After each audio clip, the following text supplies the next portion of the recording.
guys, it's Miss Perkins here. Today we're talking about Module 4, Lesson 2. In this lesson, we're talking about being able to compare the efficiency of counting by ones and counting by tens. So looking at this, we're going to be more specifically talking about a place value chart today.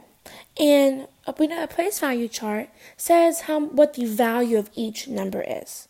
Okay, how many tens or how many ones a number has. Okay, so we're going to be looking more specifically at 37 today. Now, we know that today in our lesson we talked about hide zero cards. And what hide zero cards are, which I'm just going to draw it up here, is the number, which is 37. So I'm drawing two cards because hide zero cards is actually two cards put together. Okay, so I made this 7 a little bit further up so you can see that there are two different cards. And we talked about how the 7 is hiding something.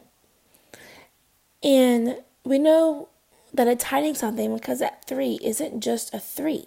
It's actually a 30. So it's actually a 0 that is behind this card. So it should be 30 and 0.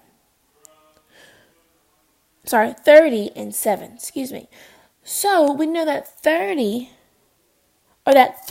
is our tens place, and the 7 is our ones place, because that 7 is hiding that 0. So it's not just a 3, it's 30, which we know is 3 tenths. So we know that 7, it's just 7 ones by itself, so it's 7 ones, and that 3 is in the tens place, which is 3 tenths.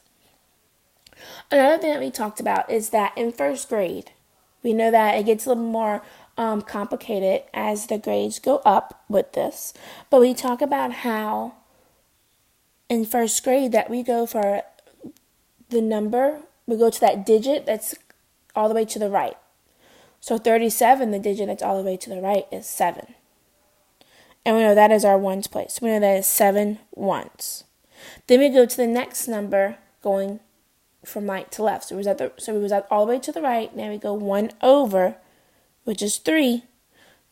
Okay, so now that is our tens place. So it's 3 tenths. So that's another way that we help them understand, being able to say how many tens and ones are in a number. Alrighty guys, that's it for this